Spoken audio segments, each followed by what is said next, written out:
So guys, it might be crazy. You might be sitting there asking yourself, Theo, why do you look so different? Why does the video quality suddenly look like better quality? Well, let me tell you.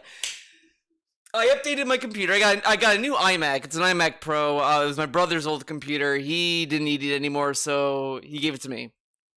And with that, I ended up getting a new Mac operating system with it. Obviously, updated it, and the new OS lets you use your iPhone camera as a face cam.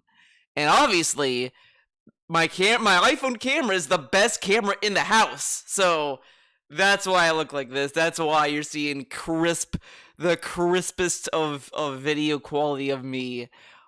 Because of Tim Apple. Everyone laughed at Tim Apple, said, "Oh, Theo, Tim Apple's no good. He sucks." Well, guess what, buddy? Tim Apple gave you high definition Greek time. Now you can read this. Before you couldn't read it. You were like, "What does that say?" Now you see it. I could even move it closely. It's crazy. It's crazy. I mean, yeah, I can even see that a little bit better, right? Pretty cool. I think we're gonna keep it that way. All right, I'm gonna see if the gang is all ready to go.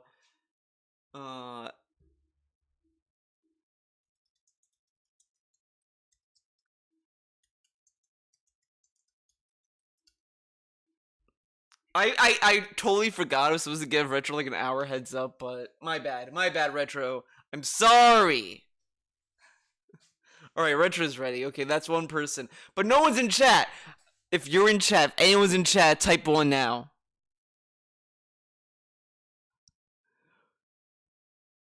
If you're even watching. All right, everyone's here. The gang's all here. Let's go. Start video call.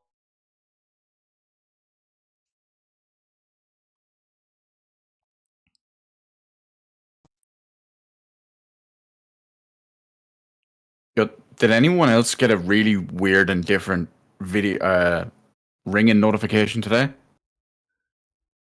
Oh, what do you mean? Like, for Discord? I wouldn't hear it, so obviously I don't know. It was very different.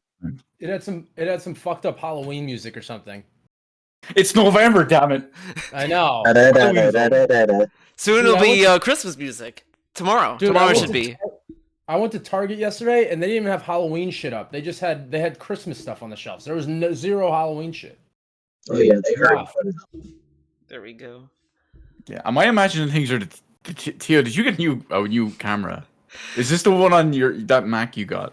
No. Your brother's one or whatever it is. No, actually, so Apple released a Mac operating system like 2 weeks ago or so, and that lets you use your iPhone as a webcam. So I'm using my iPhone's camera right now, and that's like a better camera. The coolest thing about it, which I discovered, I'm not gonna unplug it from my computer, and it could be like a wireless webcam, and I could just walk around with it for a bit. That's pretty sick, actually. Yeah, finally Tim Apple did something good with their Apple computers. And it didn't even have an M2 chip. Shout out to Tim Apple. Imagine if there was an M2 chip, though. Imagine. I'm not gonna say Apple doesn't do anything good, but it's all overrated and overpriced. Oh yeah, for sure. Junk. Have they done anything good? Yeah. The webcam thing. That's one thing. They destroyed .mov. I think the iPod was pretty decent for its time. John, have you gone back to living in a fishbowl? Yeah, I was gonna say, John, you either have the scratchiest throat of all time, or you're a demon now.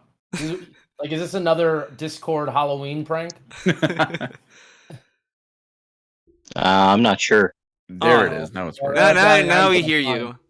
It's funny you mention them, like demons and shit there, Charles. I was literally watching Dogma as this was was coming up, and they just got by the shit demon.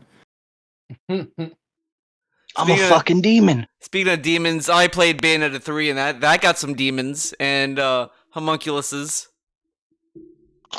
So I have to ask, all right, and I have two extremists on the stream, so I don't know what to believe. But are the performance issues of this game actually so bad? Like, I haven't played it. It's fine. And fucking Retro is just stealing other people's opinions. But No, I it's not opinions. Measurable facts and metrics. I mean, I There's haven't- a difference. I haven't really noticed anything that's like jarring, frame rate wise. I mean, I'm like a few missions into it. I don't know. Like, I wouldn't say it's like unplayable because I've played games that definitely was noticeable. This is at least like, yeah, this is on par with what I expect from a Switch game. It is like a shame that it's on the Switch. It should be on like a better hardware, but for what it is, it's like solid. It's a fluctuating frame rate. I read something funny that said like, someone was talking about Kamiya and it was like he basically made a deal with the devil where his high speed action game needs to play on a low spec system. But like my thing is like, if you know you have to target Switch, why not do some sort of optimization, right? Like tone down the fucking graphics or something. Well, how much? Make it so... Well, how much? It looks like a 360 game, right? Yeah, how much do they have to tone down for Bayonetta 3? Like the game doesn't look like a beauty. Make it look like a PS2 game. But that's the thing. I would be fine with that. I like literally, and I'm not trying to be funny here.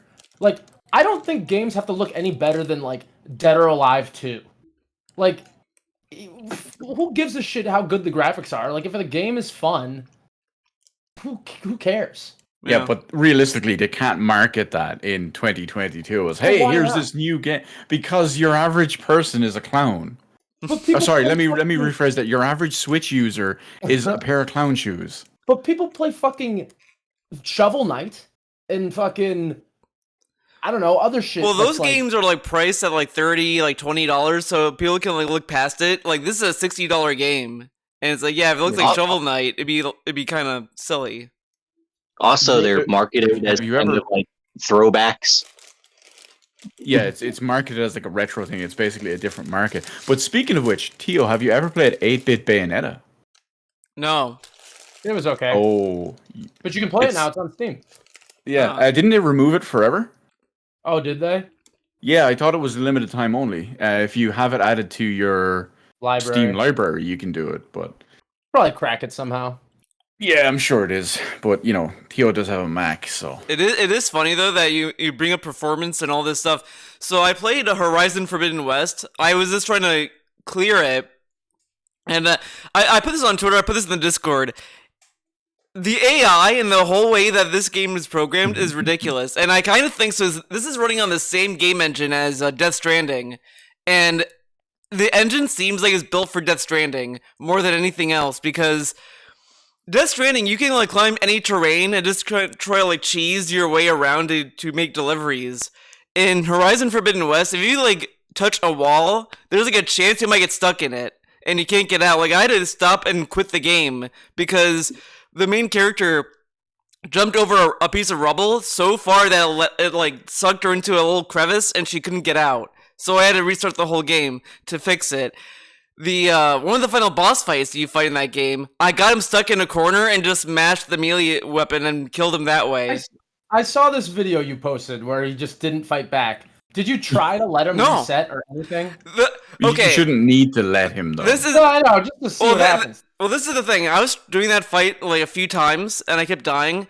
And I was like running low on resources, and I just had like no patience at this point. I was like, I just want to get through this. The second the AI got stuck in the corner and he couldn't get out, I was like, okay, fuck it. Why would I was thinking if I could combo a heavy attack, he might still get stuck, but I didn't want to risk it because this enemy has bullshit ailment attacks that I didn't want to deal with. Like there's one where he shoots you and places like a bomb on you, and then it'll explode after a certain amount of time.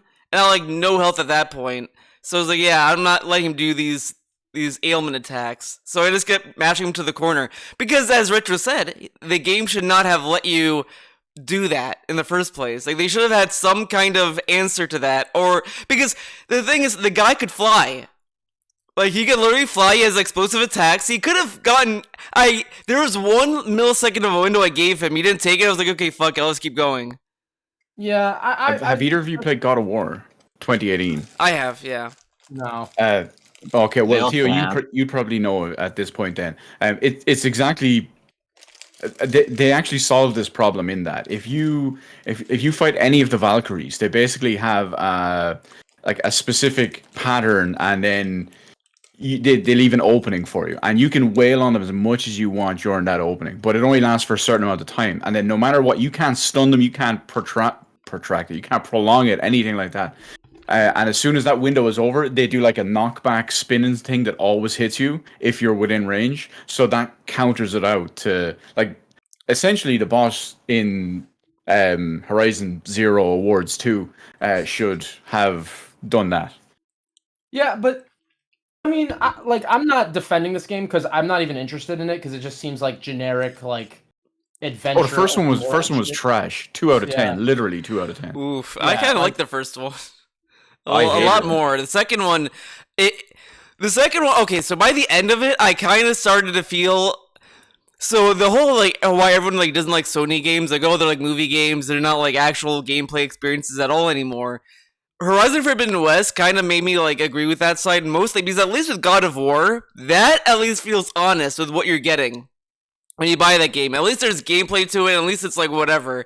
And you can disagree. You may not like, regardless of anything else that game has to offer.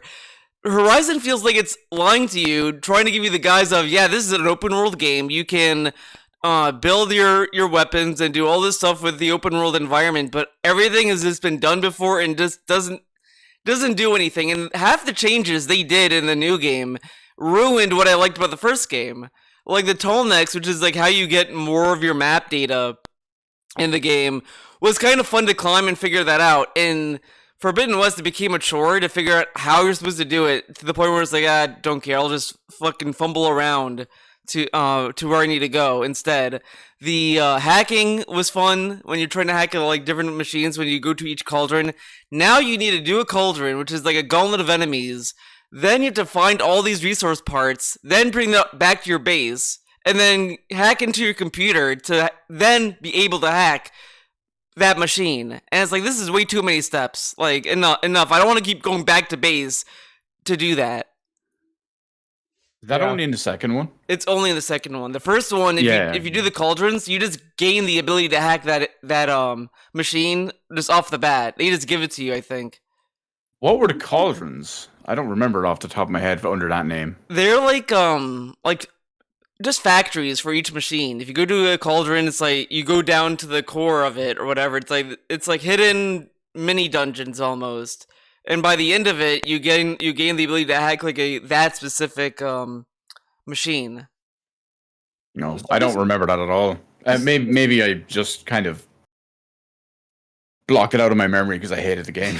But this doesn't sound like anything special. It sounds like and again, disclaimer, I don't really care for many open world games in the first place, but it sounds like every other open world game where it's like it's just like meandering chores of like go from point A to point B, and it's just like the quality of the game is based on how well they mask like what is this environment you're in. Like if it's a more interesting environment, that's the mileage the game has, right? It's like if the world is more alive, like you're doing the same bullshit over and over. You're just walking from point A to point B, and it's like if the stuff in between that is interesting, that's what makes the game interesting. I don't care for it because I don't give a fuck about this immersion thing that everyone seems like, oh, we're in a lifelike world, like there's people. I don't give a fuck. I want to play a game. Like I want to play a game. That's all I give a shit about. That's pretty much what killed the game for me. It's funny you mention it. I think the only thing that I like that in the first game that drew me to like the game a lot more than probably some people is, depending on how you shoot the enemies, they've changed the behavior of how they attack. So like if they have like a rail gun, for example, if you keep shooting at it and that falls off, then they completely act a different way. And here in the second one, they did try to add a little bit more like a flair to it. Like if they have acid weapons and you shoot the acid containers, that causes damage on them as well. If you just explode that thing, then you throw a fire arrow to that, it causes flame damage. But that's pretty much it. Everything else is just straightforward, and it's more painfully generic in the second one. The first game at least had like an interesting story, like, oh, you're just trying to find out what happened to the world. Why is there all these machines with primitive whatever? And that's it, like whatever. But the second game is just everything just seems so painfully generic. I just I was debating to just give up and not bother beating the game and just like, okay, I'm done, just delete it off my PlayStation and move on. But I was like, no, I have to beat it, so I at least say I beat it and see how the ending is. And the ending just did not. There's one part that it. So I was out of the game for a bit. I was like, I'll just do it out of obligation.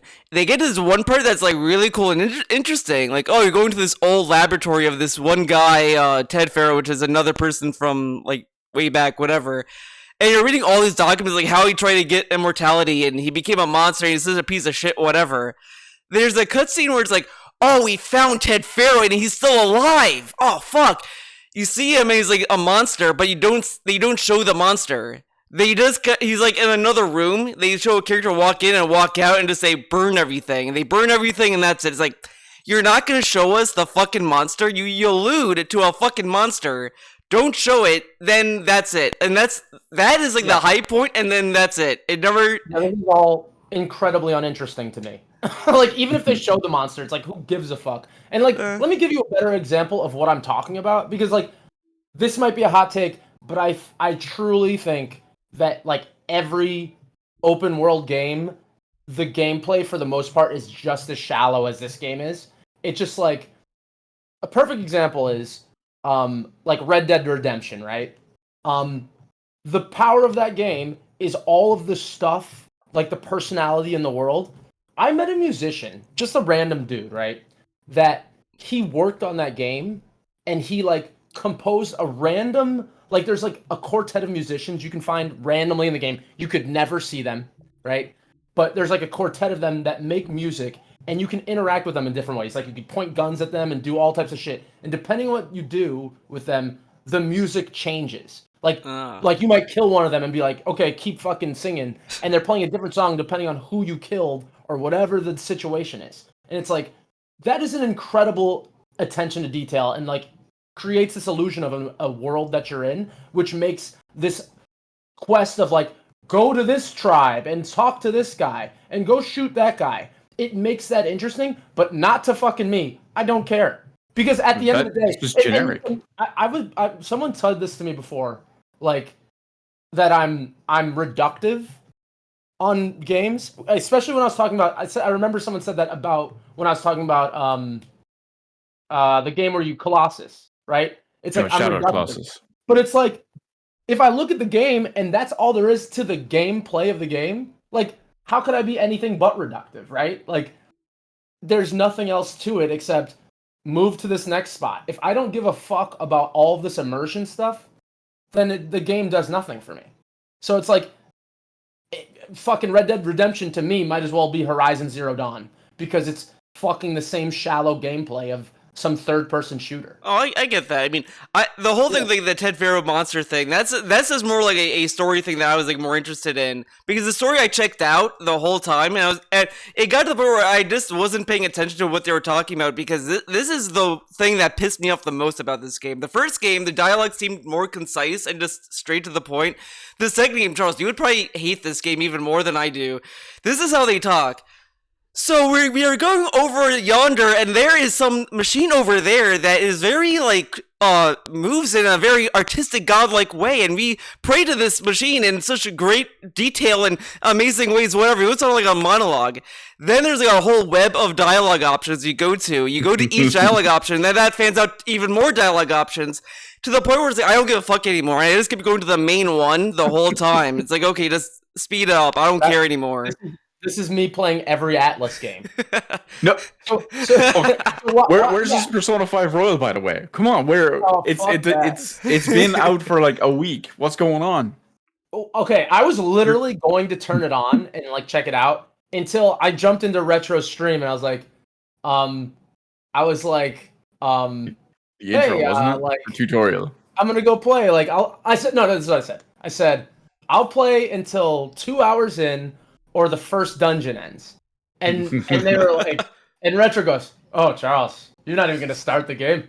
And I was like, what? And I don't know if it was Storm or someone else. Yeah, it was, I'm pretty sure it was Storm. Hours. I was like, son of a bitch, I'm not playing. So that completely discouraged any thought of me even. The game is installed. It takes up fucking 50 gigabytes, by the way. That's the DLC. Oh no, 50 gigabytes. It's fucking ridiculous.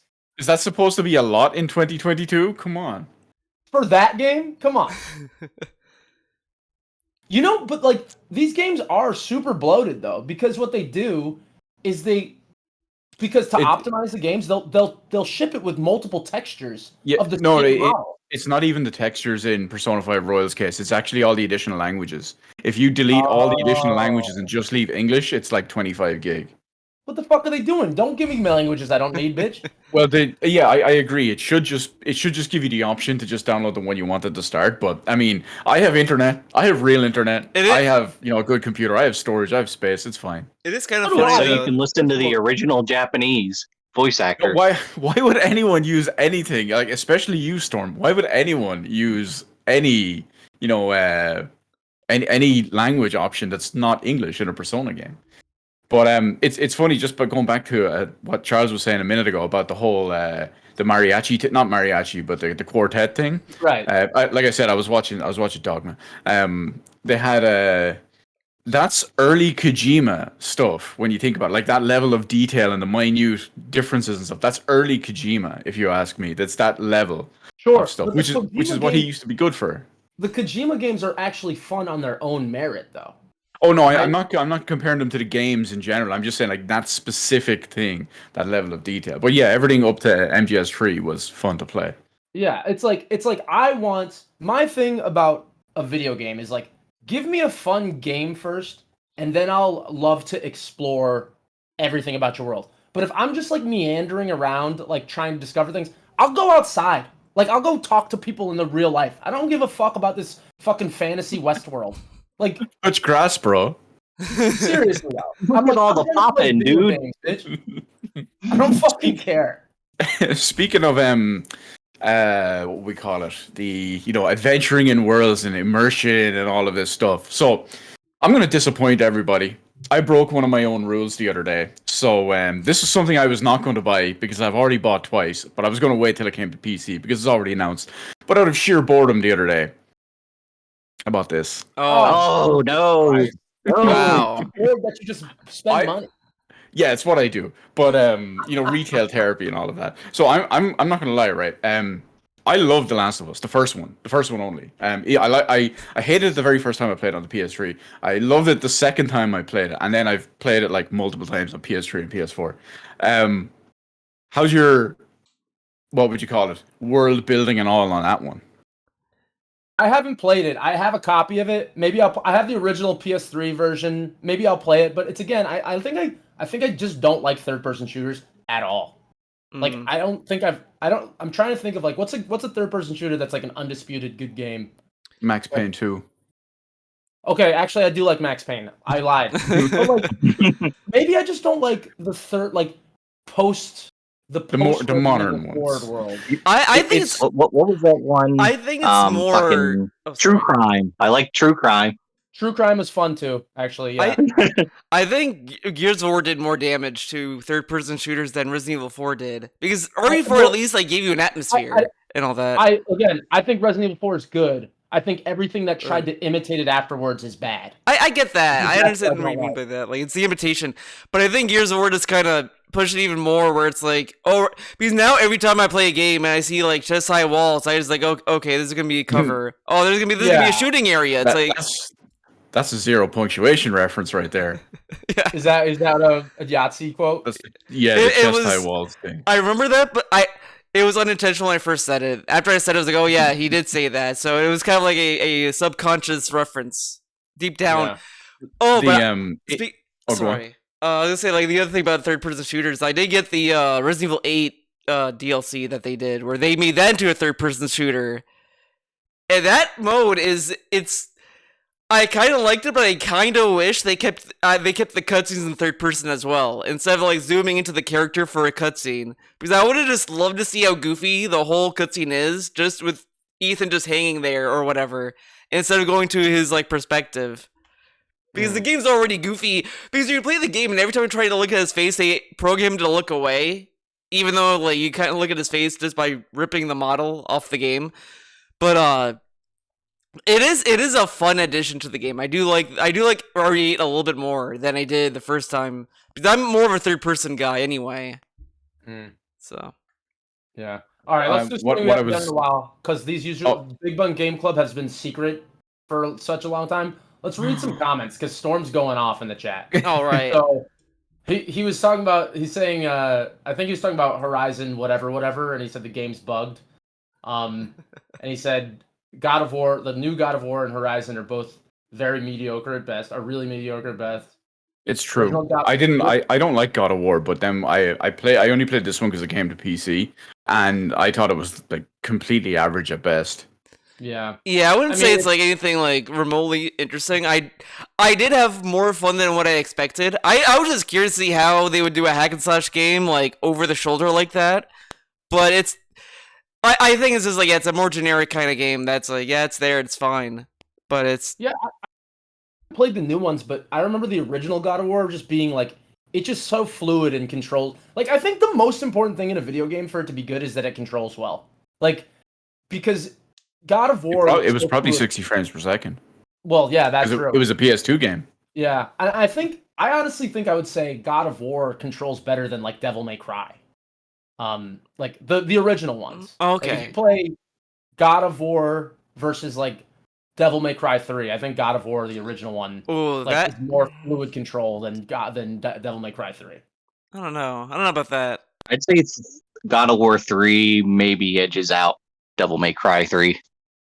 All right. Well, I'm not gonna fucking say I'm like 100% right, but I just remember it feeling like you just have so much control. Like I like when it's like if I fucked up, it's my fault. You know what I mean? Like it's not like or like if I do well, I earned it. You know what I mean? And I feel like those games are like that. I don't know what the new one controls like at all. It controls You'll fine. have to it's replay both, then. It's fluid in my opinion, but Yeah.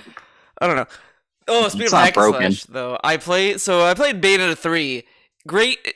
The beginning, I loved it. I loved everything about it. The one thing I hate, and this I hate when games do this. They have forced like stealth segments in this game, and that whole like there's one part you start in where you play as Jean instead of Bayonetta, and it's not like pure stealth, but if you get caught, you pretty much are guaranteed to die because the enemies will just like onslaught you, do like terrible damage. You have to sneak up behind every enemy, and it becomes a side scroller. And that whole segment, I hated it. I was so close to just dropping the game because I got lost, and it was like this isn't fun. Like I like Bayonetta for the hack and slash kind of stuff. It does have cool gimmick stages where you become like a spider and you just like hop on walls and try to run down like a collapsed building and all that kind of shit. But that forced stealth segment just made me sit there and like I hate when games just have them forced into a game that's not designed around it. Like you're playing Bayonetta and you don't want to like sit around like, oh, I can't like hack and slash these enemies. I have to like sneak from behind. And it's like, why? What do you think about the stealth segments in Metal Gear Rising? Those are completely optional. You don't really need to do them. So I don't really care. And those are very easy to get around, and it doesn't hinder the gameplay. Like if you're caught, it's not like, okay, you're dead immediately. It's like, oh, you have a fighting chance. Like it becomes like, hey, you can either like sneak by and not do a pure combat situation, or you get caught and you just beat everything up. Aren't there certain parts where you have to control, or am I thinking of Metal Gear Solid 4? That might be 4. You have to like actually sneak that's behind. Rising. That is Rising when you control the little robot, but that's like a very small segment, and that's like that doesn't really like register to me because it's not like it's not like I'm dying. I'm going all the way back to the beginning of a map where I don't know where I'm going, and then just doing the same shit again or whatever. It's more frustrating with this because it's like I can't continue on. There's no other answer to what I'm doing. I don't know. It doesn't feel as fluid as it would be like even being that little robot. That at least felt like okay, I can roll between the walls. I can kind of cheat the AI if I need to or whatever. Like I don't know why it's more solid. Retro's not taking this time to just shit on Platinum Games. Yo, there's plenty of time for that. I mean, they're going to be shit on themselves. I mean, hell, I can just say 2 words: Babylon's Fall. What is Babylon's Fall? Is that the game? Exactly. I've never played it. Exactly. So it's a live service game. Think of Destiny, but actually a hack and slash. And it's made by Platinum Games. It launched earlier this year, and it's already being shut down because no one bought it. The few people that did don't still play it, and it got panned for like 2 out of 10. Isn't that the Square Enix thing? Yeah, Square Enix Square like Enix, published but it. developed by Platinum Games. The first thing I see is it's like the Google. You know how Google has that little thing on the side with like all the info. 17% of users like this game. See, on a non-gameplay related one, Theo, how does Jennifer Hale do as Bayonetta? So when they first had the trailer where they revealed that it wasn't Jennifer Hale, like because everyone was like, I watched the very first trailer where they had her like talk or whatever, and I thought it was like Helena Taylor, so I didn't think much of it. I go on Twitter and everyone's like, they changed her voice actress. What the fuck? And I was like, they did? I didn't notice. But now knowing that they changed the voice actress. I like Jennifer Hale, so it's not like it's a loss for me. It's not like they got like Kiefer Sutherland, where it's like, oh, this is completely different. Like I can't take it. This at least is like at least it kind of fits the character, and and I think Jennifer Hale is also like British, so it all equals that. she's British or not? She's not. She's an American. She's just a really good actress. Okay, I'm an idiot. Sorry, God. I'll look at the globe. Yeah, it makes sense though that she'd do well. Yeah, I actually I listened to a few clips, and to be honest, like I don't know. I find it hard to believe that people just heard it and were like, "This is a different voice actor." Like I feel like they had to have known because like it's obviously different, and I think the original Helena Taylor is like. She's like significantly better, but it's very subtle. Like you can't, unless you're like a voice like forensics person. I don't think you'd be able to fucking tell. I did think it's a different actor. I think the reaction to it being a different voice did come a little bit later. It's not instantaneous, but it did come like a few like moments after the trailer dropped. But it's like to me, it's like it's fine.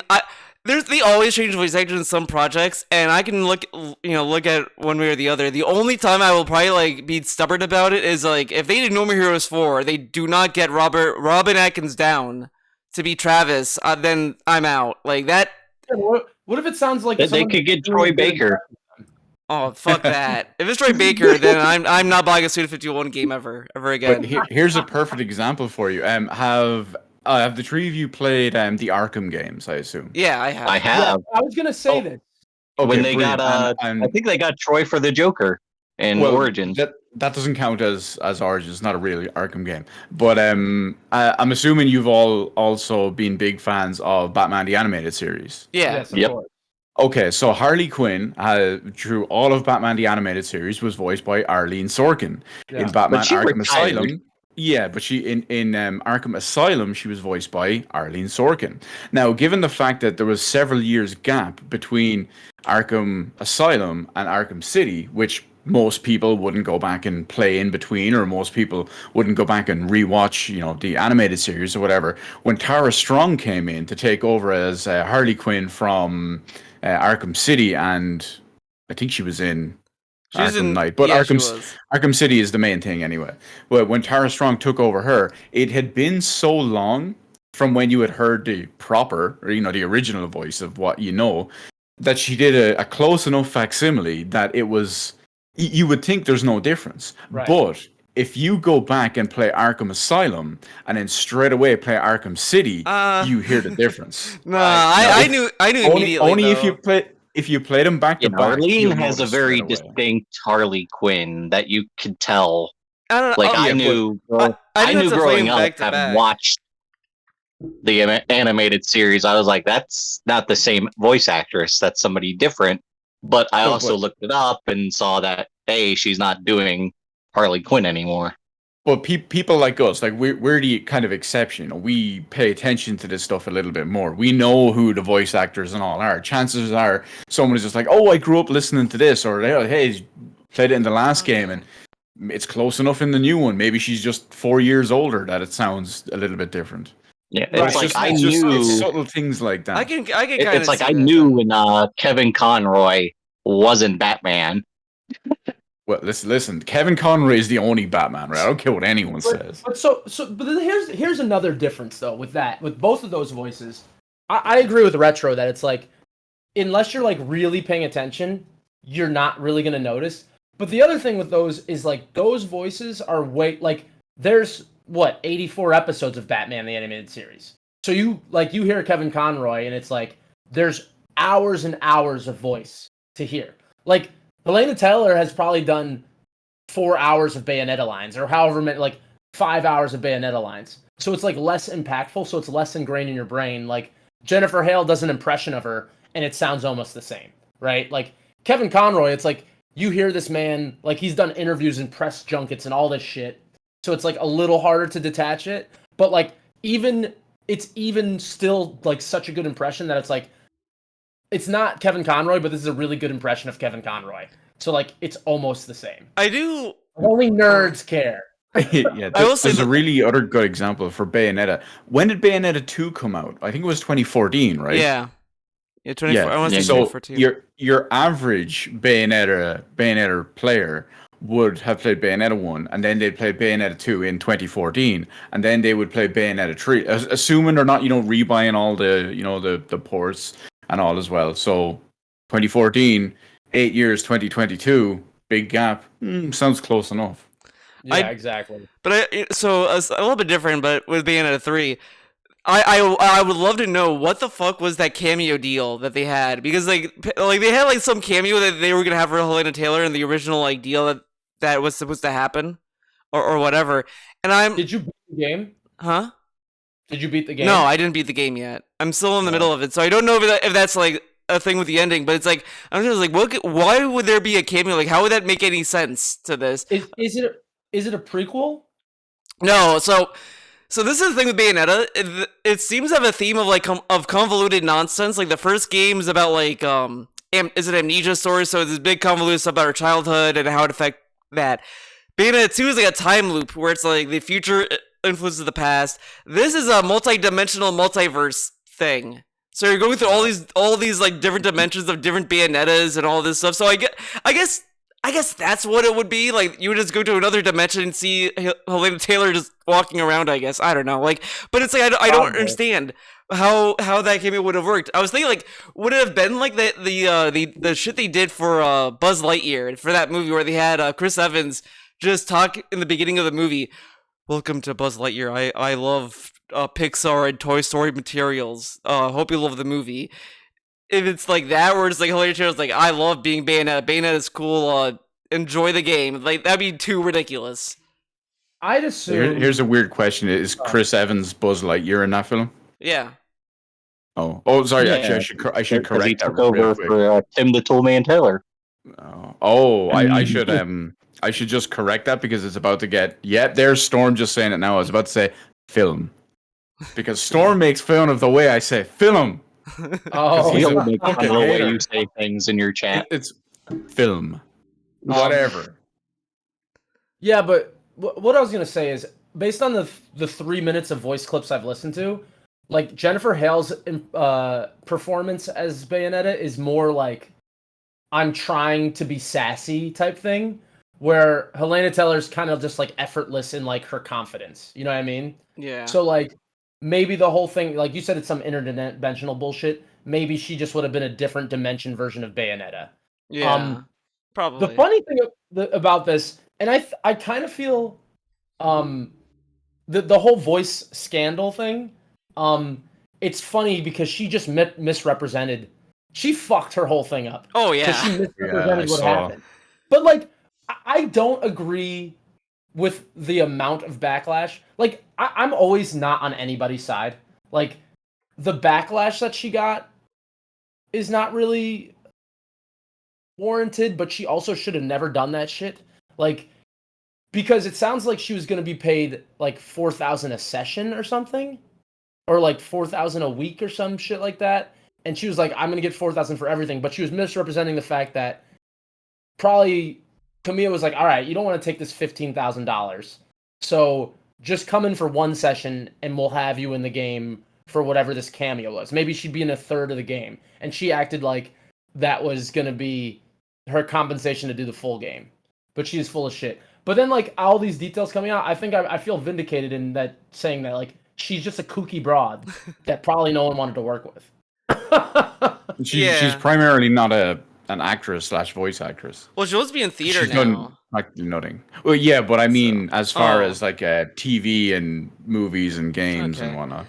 Yeah, Yeah. I mean, to me, like when all this drama comes out, I always wait until like the dust settles, and even then, it's like I don't, because first off, like the accusation towards like either side, like for example, like for Kamiya, like the only thing that people were accusing him of was like, oh yeah, he underpaid voice actors, which is like a whatever claim, but yeah, people there say like, oh right, we know she lied, apologize to Kamiya right now. He is an innocent baby. It's like, no, like. You could like you could disagree and agree with whatever, but it's like that kind of attitude is like shifting between that. It's like, okay, look, you know, you don't have to agree with everything or disagree with everything, but it's whatever. My problem, my issue with Kamiya, how he handled that whole thing was like, I hate the cryptic message that answers no questions. Oh yeah, Like it's just like the there's lies and deceit. Just say I offered this motherfucker $15,000. Okay, end of story. Like I don't care. Like Yeah. don't tweet There it might all. have been like some sort of like NDA though, or something. Like Oh, he has to be whatever. well, like, she broke the NDA. No. I think that they should like, okay, she broke the NDA. We'll break the NDA too. Like fuck it. Like I would have rather him said I offered her more money than that. End of tweet. Like whatever. But it's just like why muddy the waters with there's lies and deceit. And it's because like, Kamiya's an asshole. yeah, he is an asshole. All the voice stuff, it just reminds me of Kanji from Charles's favorite game, Persona 4 Golden. Who's Well, that? actually, technically, it's not Persona 4 Golden; it's Persona 4 the anime. Because in like the first, obviously in the games, Kanji's voiced by Troy Baker, Everyone's but in favorite the everybody's favorite. In the like first, I think it's 8 episodes of the anime, he's also voiced by Troy Baker, but then he's replaced by Matt Mercer for the other 2/3 of the game, which is Storm's favorite character, McCree, fucking Yusuke McCree, as we call him. But yeah, I mean, but that wasn't a replacement in the same way as that. That was a replacement as, hey, Troy Baker said, hey, I'm going to get married, and they just said, well, we need these lines done as soon as possible. Get someone else. How did the other guy sound like Baker or no? Yeah, he sounds exactly like him. I said it to Troy Baker. I asked Troy Baker actually how the whole thing happened. Most people don't know a changed voice actor, and Really? yeah, even though it's for like 2/3 of the show. But I asked Troy Baker how the whole thing happened anyway, and that's how he told me. He said he was getting married and he was going to take 2 or 3 weeks off for his honeymoon, and they said, no, we need these lines done, ASAP. So they said they replaced him. I said, well, he does a great Kanji impression. He goes, no, I like to say he does a great Troy Baker impression. Is that just his natural speaking voice of Troy Who? Kanji? Wait, for which one? Is Troy Baker's natural speaking voice Kanji? No, it's close. It's like if you dialed it up a couple of levels of intensity, because Kanji's fairly excitable. Yeah, it's close enough to it. Like a lot of the voice actors don't sound that way normally, which is pretty obvious. But if there was one that I always, it's the Family Guy one that everyone always remember. Like Seth MacFarlane, his normal voice is not Peter from Family Guy. His normal voice, he sounds exactly like Brian in his regular everyday speech. Yeah. Do you guys have any like voice actors that are like in one role and nothing else, and you're like so upset that they don't voice anything else? I used to have 1 or 2 that I can't remember off the top of my head, but there was always like they just do the main character in one obscure game and nothing else. You could always meme with Resident Evil 1 / I mean, I guess Kevin Castlevania Symphony of the Conroy is Night. always voicing Batman and nothing else, really. Yeah. I guess it would be as far as like games are concerned, I would say the guy who voices Dante. Like that's all he is. I've never heard like he's Dante and Ken, and that's it. Really? Then like he plays like a side character in Resident Evil 5. Like he plays some random soldier dude, and that I was like, oh yeah, that's Dante. Okay, that's it. And that's all he does. I've not heard him in anything else. Dude, that's he so only funny. voices grapplers. What's that? He only voices grapplers. Oh god damn it. I feel like that's a common thing where people just are like a voice in Metal Gear Solid and then like a main. Because I just specifically thought of the guy who voices the main character in God Hand. I think he's great in that. And like his only other major role is he plays Johnny in Metal Gear Solid 4. Oh, for fuck's sake, Johnny of all things. I love he's a great. I love his voice, and he's just not in anything else. Oh, there's a great example for you, Helena Taylor. She's basically Bayonetta, nothing else. And her voice is great too. Yeah. I don't remember. I only played Bayonetta 1 on PC, and I can't remember. I just remember she's got the like classically English accent. That she's basically like the female Kelsey Grammer. Yes, which I actually don't like British accents. Like people like Americans are like, oh, I love to hear British accents. I don't like them, but Yeah, give me Greek accents instead. The British accent I do like is like the old like regal like proper one. Like the villains in Bayonetta are like the old Council of Witches. I fucking love their voices. They're just like so formal and it's hilarious. Like it just makes me laugh. But people are like British accents are so hot, and I'm like they sound like they have marbles in their mouths. The whole Theo just brought up the Greek accent again. We actually had some Greek slander in Persona 5 Royal yesterday. Oh, what the fuck? Why is that? We were destroying it because they were talking about these like words that were practically unpronounceable. I think it was like synestia or something like that, where like you can hear colors and you can taste music and all of that stuff. Like the senses crossing over. It comes from the Greek of the word spin, where everything comes together, and iestia or something like that, where it's like what are these fucking Greeks doing? Creating these fake words that aren't real words, and they put the two of them together to make another word to come up with like some condition that doesn't make sense. Get them out of here. Well, between that and the whole Final Fantasy VII thing that disproved Greek's existence and never truly exists, it's not aware of. This is your days are kind numbered, of ridiculous, though, because you're just faulting Greeks for being creative and being like, "Oh, let's make words and all this stuff." You're just shaming them for thinking outside the box. Oh, I'm so sorry. The Greek people did not like orchestrate in their little box we wanted to confine them into. I have to post a link to like a YouTube clip at one point. There was a TV show made here in the 90s. It's about 3 different priests stuck on an island, and they're all very, very different. It's a comedy show. Father Ted, yeah, that's it. Yes. That's the one. That's brilliant. But there's a line in that most people forget about completely. Obviously, as an Irishman, it's like ingrained into my soul. But it's basically slandering the Greeks. I probably can't say it on Twitch because it is probably technically racist. It's that but probably. It's kind of. I can't say it here. It's all said in humor. It's not supposed to be insulting or anything like that. I'll watch it and I'll get back to you how it is. I'll bring it up to the Greek Parliament. What's the name of that comedy troupe? It's 3 guys, right? What are their names? Father Ted. No, but what's the name of it? They're like a comedy group. They do like sketches too, don't they? Like the people behind that show? They may have used to, but the lead dude in the thing died like 20 years ago, so probably not anymore. Oh, whatever. Yeah, he died like a week after they finished the final episode. Damn, that sucks. Oh, damn. Oh, by the way, so guys, this is Game Club after all. I did get further into Chrono Trigger actually. Oh, so like 10 minutes further. That's what, how is that 10 minutes? That took. I don't believe that was 10 minutes. I gotta look at my file. It took longer to get to where I am right now because I'm fighting Flea right now. Oh, Flea, is that what is that? The like dimensional guy or whatever? No, he's one of the one who gives you the Fiend Lord. He's the one with the sword. He gives you what? Everyone's talking at once. I was gonna say he's the one with the sword. He's the only one that doesn't know anything that happens next.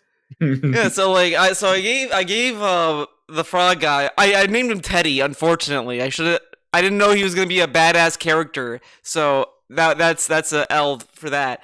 But I gave him the Masamune, whatever. I then went from there to the Fiend Lord Palace, and that dungeon is probably my favorite dungeon so far in this game. It is so creepy and disturbing. It's like this is like perfect. I loved it. You walk down a hallway, you see all these like because at first I see these sprites and it's like these people look familiar and it's like I'm like thinking it's like oh this is like him when he was a kid. What the fuck are they doing here? And then you see like the king they saw in the beginning of the game. Then you saw like you see all these like characters that just you've seen in the past, but they're not the real people. They're just like illusions or whatever. But there's no music playing. It's all like quiet and like eerie. So that I enjoyed. After that, I then found my way to this guy named Flea, which the game is very progressive by saying, "Wow, this person is a guy, but he's actually a girl."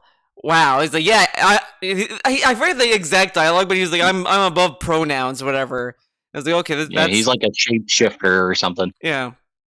So, anyways, I start that fight, and by this point in the game, I started to really like get the battle system more and more, where it's like, okay, now I can actually like strategize my turn way better than I did in the beginning of the game. But now I'm running into this issue where I'm fighting bosses, and I'm just dying to not.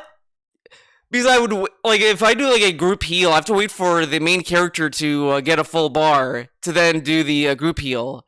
So I always wait for them, and then the enemy does another attack just a millisecond before I can do the group heal, and then I died. So I have to reset the whole fight. So that's the only thing I'm dying to is just a millisecond of a input delay from me. You can use like tonics and shit. Tonics. You can use like tonics and shit. Well, not even that. You can just like not do something, right? Like that's something that it's like you got to get out. Like sometimes in Chrono Trigger, like it's good to get out of the habit of being like, I have a move, let me do something.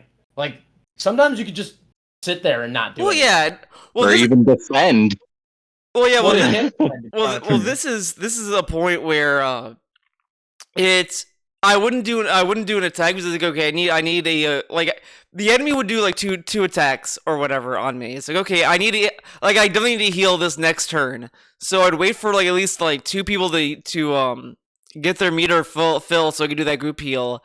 And as I hit like heal, the enemy does another attack like right before the animation plays for me to heal. So it's like it's just that kind of stuff like that. It's not even like, oh, I'll never be able to beat it. Like that is like the point where I was kind of like hoping to get to playing this game more and more. It's like because before I was just dying to like, oh, I need to look at the menu. What am I looking at? Where are the skills that I need? And it's just like that just got a little bit more frustrating where it's like I'm just dying just because I'm trying to find out where I'm attacking and all this stuff. The only thing that aside from that I still have an issue with is the cursor on the enemy.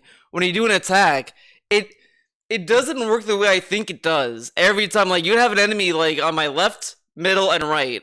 So the target could be, like, in the middle target, for example. I press right, it goes left. If I press left, it goes right. And that is, like, it fucks with my brain so much. And then I lose track of the cursor if there's more enemies. It's like, who am I attacking? I don't know. Fuck it. Like, I gotta say, it's based on their name position in the list rather than their physical location on the screen. That's what I was gonna say, is get to the habit of just using up and down. That'll save you so much frustration. Yeah, that's like just use up and down, left and right. Fuck it. It's not gonna map. It never works. Yeah. So yeah, that is one thing I have to like get into the habit of doing. But I've been loving the game more and more. I think I still need to get. This is the one thing that I find funny with both this game and Horizon, of all things, is I feel like I don't have better gear that I should be having at this point in the game. I have like decent, like I have like armor that does like 70, 90 defense. I have like a sword that does like 100 or something. So I have like decent like gear, but it's like I feel like I could be getting better stuff at this point. And the same shit with Horizon. I got to the end of the game with like shit ass gear, and I see like all these videos of people having like, oh, I have a bow and arrow that does like 200 damage. It's like, oh, I have one that does like 30 damage. So like that's like the only silly shit that I've been running into is this with the gear system. It's like I need to like go to a shop and look at what's there. Are the people in Horizon? Oh, go ahead. Sorry. I was gonna say, make sure you do like later on in the game. There's when you get to a certain part, I won't say what it is. I won't give any spoilers or anything. The game really opens up for like side quests and stuff like that. No, John, no. Bad John. But, I'm tired of this. Make sure you do like all the side quests and all as well. Again, without saying anything, the like the secret sword for Chrono is ridiculously overpowered, and it's cool as well. But I won't say anything about it. But All right. it's worth getting. Guys, you got to tell me how. So, Theo said he was gonna stream this shit. Like, I think it was last week or the week before. Yeah, I knew that wasn't happening. He did And stream, and You I can, did you can blame I- Yoshi. I did stream. I I put the was archive up eventually. I was literally laughing hard out loud because I joined in and this motherfucker is playing Guilty Gear, and I was Yeah. like, I just went, what the fuck? And then Retro immediately replied, and then John immediately replied. I was like, they've all been watching this. I was like, we really need to have an intervention. No, And then he I finally- have a fucking rule in my chat, and I think I might have added it to like my dashboard. I have a strict rule. If I see any Makoto slander and shit talking on Makoto from Persona 5, I will go straight to Guilty Gear. This is the only exception. I won't do that now because this is a podcast. So Yoshi's finally lucky. He could say all his Makoto nonsense because I can't do shit. But if I'm doing another game, no matter what game it is, I'll drop it to go back to Guilty Gear because that's how the rules work. Beware the rules. Who the fuck is Makoto? Well, if you play Persona He's 5 one of- further, One of the it'll- worst characters in Persona 5. I'm just gonna look at her, and if she doesn't look good, it's over. like This fucking schoolgirl douchebag. no, wait. Let me show you the actual She character. got weird horns and shit. No, this is the character. At least you cleaned it off, Theo, for the stream. That She was looks nice like of a you. rejected Metal Gear Solid boss. She's a biker, okay, and she Sheesh. has a bike persona, and she is cool. Speaking of Yeah, like this is obviously Makoto, stream bombing your stuff here. We've had some special guests in our Persona 5 Royal stream, Theo. It's Oh. the Jack Bros. Oh shit. Oh, the Virtual Boy game. Virtual Boy hold Jack on. Bros. Speaking of Jack Bros. Oh, Theo's gone. Talk shit. Makoto. Oh is no, I know Indian. what this is. I know what this is. He's beaten me to it by like a day. I got Yeah, his he's head. beaten me to it. Mine hasn't arrived yet. Oh, he can't hear me. You guys are children. What's that? What did you say? Mine hasn't arrived yet. Oh. Because it has to come from the fucking far side of America all the way over here. I also Oh, have you got the you full got the body other one as well. Yeah. I didn't bother ordering that one. Did you get And the I pin? said you guys are Yeah, I all did get the children. pin. The worst I got is I got a Knuckles plushie. That's Oh. that's. I about got the a- extent. I got Proto Man and Roll behind me, which you can Really? see Oh, that's here. pretty cool, actually. Oh, but those are like Battle Network designs. Fuck that. shit. Yeah, but what the fuck's wrong with Battle Network? Fuck that. The That's first, there are ugly. like 3 good games and several other games. They had like am very one sure. good game and 4 subpar sequels. No, come on. At least the first 2 were really good. Wait, I'm actually super curious. Is it worth playing? I want to try Mega Man Battle Network.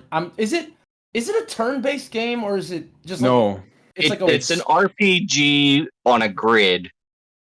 and it's like it's real time grid. Okay, so this is what I thought it was actually. And I actually I won't get too much into it right now, but I actually haven't been really playing any video games because I've been like learning Godot game engine. I've been like building a game for the past month. And I have an idea, like a novel idea, I think, for a RPG battle system. And I think I want it to be a mashup of like, well, I haven't played Mega Man Battle Network, but I got inspired by the grid system in Mega Man Battle Network and how it's real time.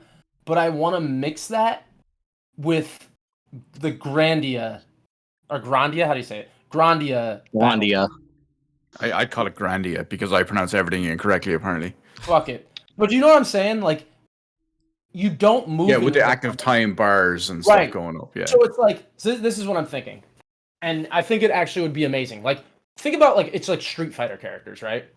And every move you make, like you have a time, and like kind of like Chrono Trigger, you get a time to start acting, and certain actions take longer. So let's say a block like comes out instantly. So someone else might wind up for a punch in their action phase, and you're waiting for your action to start so you can block because they're winding up to punch you. And like the position of where you are matters. It's too abstract. I probably shouldn't even talk about it until I start No, working out ideas. But, like, I I like can- the I can idea. picture it. It's interesting. I As, think as a I wanna play- someone who's played Grandia, I can get it, and Mega Man Battle Network. But the thing about Mega Man Battle Network is I've never played it. I've only seen it. Is it like you move around? And Yeah, There's you an move overworld constantly. that you move around in, and you do like RPG type stuff. but And then there's the just the battle system. Battle Network, The battle is Which completely you- live. yeah, where you explore like dungeons basically, and then there's like RPG mechanics thrown in. But the whole thing is like you decide, right? So you build. The way you attack is like if I'm on the same plane of a grid as someone, that's when I know I'm going to hit them, right? That's kind of like how it works. It's like your attacks have certain range and they cover a certain amount of like a tile or something. Yeah, right? yeah. Like you've got your regular attack, which always hits directly ahead of you, or then you've got all these other ones like crossbusters and shotguns. Which for the shotgun, for example, it might only shoot the square in front of you and the square in front of that, but it does more damage. Or you have the Right. cross one, which fires forward, and when it hits something, like it could be a like a block or something that the enemy put down, it shoots out in a cross and that's different shape. There's like all different. Yeah, and there's like designs that come in special with like the attacks. power ups you can combine, like EX stuff, and Yeah, there's tons of Mm. stuff. I know you can. I mean, you can just emulate it if you want, but there is a Well, yeah. collection of them coming out next year. But I was gonna say, isn't it on? It's gonna be on Switch. yeah, but no, why winners don't play Switch Winners don't ports, play John? Switch Come on, we know Come this. on, John. It's all in the marketing. Ah, saying don't it for worry. years. I'll play it. It's a GBA game. I know. Doesn't matter. Switch probably can't run it properly anyway. Definitely emulating it. But do you see what I'm saying? I'm thinking that system, right? This is like the rudimentary version of it, right? It's that system, but imagine it's slowed down the same way as Grandia, right? And it's like I pick my shotgun attack. It's like they're pumping the shotgun, so you want to get to your the drama is you want to get to your action phase so you can now move off of that grid, right? So it's like I'm choosing the move, and hopefully my move comes out before they attack. And that's like that would be the game, except you'd have party members and it'd be a whole fucking thing.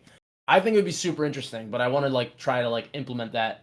But I think I want to check out Mega Man Battle Network and play it to see, to get inspired on it. But Sorry for the I don't know if that would work for you. You need to play for more than 5 minutes. does it have 4 hours of story before I get to play the game? Probably. There's a bit of a tutorial in Yeah. Battle Network. I'll try it. I'm sure it's better than Tell you what, Maybe I'll leave your stream that design for ages. I'll stream it next year, and then you can watch. Just jump in the middle of a battle thing. Yeah. I've just saw. I don't remember how I saw it, but I saw a video of it. I was like, this looks kind of interesting, and I came up with this whole idea. But maybe if I ever prototype it out, I'll tell you guys. But actually, I did join a game jam. Do you guys know what a game jam is? Yep. No. So Well, I I do joined, anyway. I joined a 30-day game jam just so I could play around with this fucking game engine. And I've gotten to a point where I'm pretty comfortable with using it. So I don't know if any of you guys have video game programming skills or art skills, or anyone in the chat has or music, anything that has to do with something for making a game. Because I'm gonna start joining a lot more game jams, so I'll let you guys know. And if anyone wants to help out, Theo's got the art. I'll take some of Theo's art and put it into the game. I've got the Alright. criticism. Yeah. So I mean, or if you guys have ideas of things to implement, I would take those, because I'm just trying to get more comfortable and get back into game development. Because I used to make games younger, but I just completely fell off, and I'm doing it now more often. So I think the last thing I did was in RPG Maker Fez. Okay. Did you make Oh, anything no. substantial? No, not really. It was a very short little RPG. So we're pretty much dabbling what Donkey is doing full time. We're dabbling with That's that. true. Donkey doesn't make games. Donkey just talks shit. So Well, yeah, but you mean that game publishing company or whatever the fuck. He's doing that. He's going into that. We're dabbling with the idea. So this is what we're gonna do. We're gonna dabble in this idea of making a game with Game Jam, whatever. If it takes off, then that's when we start racing and see who is gonna outlast who. Are we gonna beat Donkey or is he gonna beat us? And then if we beat him, that will give us an infinite fucking publicity. All right, well, here's the thing. Yoshi said it better than I could. Publishing does not equal development. OMG. Okay? Yeah, he's dead right. Publishing is just here. Here's the money. Go do something. We'll take care of logistics. Storm says the only A they got in college was for programming, but far from competent. You'd be surprised at how many professional software engineers are not competent. I've been in the industry for 10 years, so you're probably better than you think. You should try, if you have any idea of like being creative with programming, you should try something. You're probably I was going to say, isn't like base Unity or whatever, like kind of, I guess if you're like any sort of decent at programming, you can program for, like it's fairly easy. Yeah, I mean it's like C# or something. It's probably fine. I didn't use Unity. I didn't really connect with the like construction model in Unity. I've tried it. I didn't really like it as much. I like Godot. It just maps in my brain better. But I might try Unity out again because it's more ubiquitous. Like people use that everywhere. Like, I mean, there's a ton of games in the industry. Unity. What? It's Unity though. It's like one of the worst engines out there. So Unity is literally the reason why Soul Hackers 2 isn't on the Switch. Yeah, but I don't subscribe to your fucking dogmatic. Okay, how's this? Everything needs to run at 60 frames a second and use No, it just doesn't. It literally doesn't run at all on Switch. Don't give a fuck. Because it's like 15 FPS on Xbox One, so imagine how bad it would be on Switch. But anyway, here's a different one for you, right? I have a friend who he's in college for game design. He had actually finished it now. He finished it several years ago. One of his professors was John Romero, and his other one was John Romero's wife. And do you know what he did? He had been learning Unity for about 2.5 years up until that point. And they got him to switch over to a different one. They got him to switch over to Unreal. It was Unreal 4 at the time. He probably hasn't gone near Unreal 5. And he said, like within about 2 weeks of using Unreal, he said, I wish I did not waste 2.5 years trying to learn Unity. And I said, why? Is it just because you come over? He goes, no, it's just a worthless engine to start with as a progression. I see. I think any experience you have at all is valuable because he wouldn't have learned Unreal as quickly if he didn't already know Unity. So, but would it still have taken him 2.5 years to get to that point if he had just started with Unreal, or would it have only taken a year in Unreal? I don't know because maybe Unreal is a little bit more intimidating, and now that you have familiarity already, maybe it was easier to pick up. I don't subscribe to that. You wasted your time because like I don't know. You could work on RPG Maker, which is like a rudimentary engine, and start recognizing the patterns that are in more advanced engines too. So. I don't. Yeah, that's basically what I did. I don't know. I just did RPG Maker. What's that? I was going to say that's kind of what I did. I just did RPG Maker. I mean, yeah, my game was maybe like 10 hours long, but you know, I thought it was game. John, release the game. We want to see it. Just an RPG game. I don't think it can be played anymore because it was on the 3DS. Oh, there's got to be a way to export it. You can get stuff onto PC and run it in Citra. We'll be fine. Yeah, dump that shit. I want to play it. A lost game from Just a Gamer John. Just a Gamer John. He's not just a gamer. He's a game maker. Just a game developer, John. Game developer, John. It was a very rudimentary like JRPG. It was like just you start out and you know like there's a couple towns and like big boss and it wasn't anything special. That's more than what I did. You've done it too, Theo? I got it from GameFly on the PS2, and I didn't understand it, and I dropped it and returned it. I didn't get the game, so I was like, I don't understand what to do. All right, I'm done, and that was it. That was my experience. Well, there you go. Just the Gamer John. I spent a lot more time playing other people's like RPG Maker things on the 3DS. Like I did that. Yeah, but at least you made one. Fuck it. And also, Yoshi's saying he used Visual Basic. Honestly, like Godot game engine is basically the same thing as Visual Basic, except you're working with like sprites instead of just like control. So I would try it. Download. I'm gonna type it in the chat. Download it. You can probably make a game in like seconds. It's really easy. But I disagree with starting from Python. Fuck Python. I hate that language. Isn't that only useful for making like websites?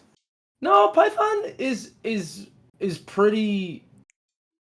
It's used in the industry a lot. I just disagree with its usage, but we don't need to get into that right now. Well, I don't think it's relevant for. No, for Game Club. I mean, there's games written in Python. Are they bad games? I don't know. They're probably Switch games, to be honest. Well, it's like years ago, like the big thing on like what was it? Game whatever. Everything was written in like Flash. Gamebryo, was Oh. it? Wait, what was that? Game what? It's probably Gamebryo. I have no idea. But there's fucking Flash games were only on the internet. That's like Bloom. Yeah. That's some Newgrounds, Newgrounds that's what it shit was. right there. Yeah, Newgrounds and Miniclip. Yeah, Miniclip Comes with all their sounds- Flash games.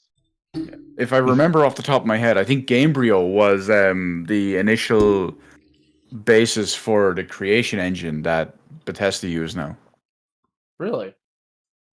If I remember correctly, I could be wrong, but I think that's what it was. I think I that was don't know. basically the foundation, and then they rolled it in, and it became creation engine, which is garbage and is still going to be garbage for like the whole rest of this generation because they're not properly changing engine for Starfield and whatever comes next. Is anyone even hyped for Starfield? What do you Not really. It's I don't basically it's the new Bethesda game. Think Oblivion / Fallout, but in space. Space. I saw Yeah. like they Um, showed the we gameplay of played it Outer this year, Worlds. and it looked really boring. So I was like, I don't care. Yeah. Wait, Did you see how broken the trailer was? If you I look in didn't- the back, no, oh I- no! I If didn't if see you it. look in the background, it's typical Bethesda broken game. If you look at the NPCs walking around in the background, like it'll be how you're talking to a character, they're standing right in front of you. It zooms in on that particular character. But if you look at the people walking around in the background, their heads are on backwards because the engine is so fucked, and like their arms are like their T-pose walking and shit, and their heads are 180 degrees. Oh, it's brutal. But Blame the that's engine for that. that's And you're like- alien. They're aliens. That's how they walk. It sounds like shoddy programming. Which, Yeah, it is. It's Bethesda. to go back to something you said briefly, because I just read Masters of Doom, which is it's about Carmack and Romero. I'd be more impressed with your friend's education if his professor was Carmack. Because Romero Well, he's too expensive. Romero The only reason is a talented programmer on his own right, but he's the dreamer and not the technical guy. Yeah, well, Carmack did all the heavy lifting. the reason why they managed to get Romero is because Romero had just founded a studio in Ireland to make his game, and it was easy to get him because he was here. Yeah. I mean, I would be happy to study under him too, but with And- he's a dreamer more than he's I- like I have a very I bring a very prestigious record to the Big Bun Game Club that not many people have. Several years ago at a convention here in Ireland, they had in fact, the same convention for like 2 or 3 years running. They had John Romero there, and he was giving panels and all of that stuff. That was all well and good, the usual kind of thing. But you could also challenge him one-on-one to a local Doom 2 deathmatch on old school retro PCs, like big one, beige computer running like Windows 98, or I think it might have been Windows 95. I don't remember, it was that long. But it was the first to 20. I beat him 20-16. no way. I was one of like 2 or 3 people the entire day that beat him. Ooh. That's pretty good. You fucked Romero up. So what did you win? I won fucking kudos, John. I won kudos. The very And he can look at the Dakitana ad and be like, I kicked Romero's ass. What does it say? John Romero's gonna fuck Oh, John you up? Romero's about to make you his bitch or something. Yeah, like I that. made John Romero my bitch. Yeah. we try not to mention Daikatana though. Dude, that's a disaster. I actually wanted to just play, I want to play it just to see how bad It's it was. on Steam. I know, it sounds like a nightmare. Like, from reading the book, I was like, oh my god, he really fucked up. It's Daikatana or whatever the fuck, however you say it. This Daikatana. is like exactly what's happening with like Elon Musk and fucking Twitter. Like just too many grandiose promises and not knowing what the fuck you're doing and like losing something that grounds you. That's how that game got all fucked up. He was like using an old Quake engine, and then he was like, "Oh fuck! I promised all this beautiful shit, and my game looks like shit, so I have to like fall back on my promises and redo everything." It's like you can't be a dreamer and like try to deliver technical projects. You can't just make grandiose promises. You're gonna fuck yourself. Well, It's that's like the Peter same thing that Molyneux. happened with like Duke Nukem Forever. It took so long, and he kept making like these big plans or whatever, and they kept trying to develop it, and it still came out shit. Yeah, but who would ever even believe Duke Nukem would be this amazing? Like, if every Duke Nukem game is kind of just like Duke Nukem is just vulgar Doom. Doom with like a Schwarzenegger type with a fucking toilet mouth. That's the only. What's wrong with that though? Nothing is wrong with it. But Yeah. don't fucking act like Duke Nukem is going to be a groundbreaking piece of software. You're going to be a shitty FPS that has crude humor in it. No, it's not. It's not going to be a shitty FPS. It's gonna actually be a good. solid FPS. Yes, exactly. A solid FPS that has crude humor. Fine. You know who's the king of indulging, overdoing? Peter Molyneux. Yes, exactly. Molyneux. Yeah, right. That's exactly why I brought him up a minute ago. You brought because- it, Yeah, I What said did you it just a minute ago. Like you mentioned the whole the dreamer delivering on technical projects. I said yes, just like Peter Molyneux. Oh, okay. I missed that. Yeah, the main reason for that is Fable. Fable is like he had a couple of good ones, Populous, Black and White. They're good games, but Fable was the one that forever tainted him in my mind. What about Because Milo? or whatever that fuck is That Milo? never came out. that little boy that he like developed. He's like, oh, you get to talk to him, and he's like a living AI that will do stuff. I don't know. Like it's some weird tech Sounds like demo a he did with the Tamagotchi. Kinect Kinect. game that never happened. Wasn't it supposed to be like a world? Wasn't it supposed to be like you're the god of the world or something? No, this one is. I don't know why he thought it would even be a game, because it was just everything was just a girl like. It would show this woman just going up to the TV. Hi, Milo. Did you do your homework? No. Yes, I did. I did my homework. And then Peter Molyneux would show up like, as you can see, Milo lied to her because, like a normal kid would, they don't want to tell you the truth. And then she's like, do the real homework. Okay, then that's it. That it was stuff like that. It's like, why is this at at any level? Like, yeah, let's make this a Kinect game. They were trying to make the Kinect happen. That Well, sounds like not even- Seaman on Dreamcast. Well, not even that. Like Molyneux, his whole like mission, like even from Black and White, was Black and White like his first game? Like No, not his first one. I think Populous was. he's so much a guy that's trying to build like an immersive world. Like that's his whole like Black and White is that. Which Black and White is so ugly. Like the graphics of it, I saw it. It's like a recently. 90s PC game. Of course Oh, it fuck is. you. It looks worse than a PS1 game. It's an Like- early. And- Well, it early also got PC put game. on Mac as well, so maybe that held it back. Well, they had to allow the Mac babies to be able to play. It had to be able to be downscaled to the Mac babies. It's Back not then even- when they had like colored monitors, because I've got a G2 lads and it's blue monitor and the PC is inside it. It's not even the quality of the renders I'm talking about though. It's just like the style. Like can Theo, is there any way to like throw something up on the screen? Please, I'm throwing this in the chat. Look at how fucking hideous this game is. Oh, you can't put links in chat. Ah, son of a bitch. Just Get look that at- ass moderated. Look up Black and White video game and just look at the goddamn style. This is from the second game. This looks like ass. It's a good game though. I know, but Very why good is the visual style so ugly, yo? But Good I always use Wait, what? use Fable Wait. as the example Is- for that. For no, him. this can't be it. No way. looks like. The first image I saw, I'm gonna describe this image. It's like a green landscape, whatever the fuck. It looks like it's melting, and there's like a fucked Yep. up bear with a long ass neck, Yep. just fucked up, Yeah. and there's like a zebra. That's just- it. That's Why the does it game. look black like and white. that? Okay, Why does it do I'm with that? Charles. That game has no reason to be that fucking ugly, even for the time period. Like, It's an no. abomination. If this was like a 1960s game, maybe it would pass. But come on, It was like late 90s. It's all late Eldritch 90s. That makes it worse. abomination. That makes it way worse. Because I swear there's better looking games than that. Jeez.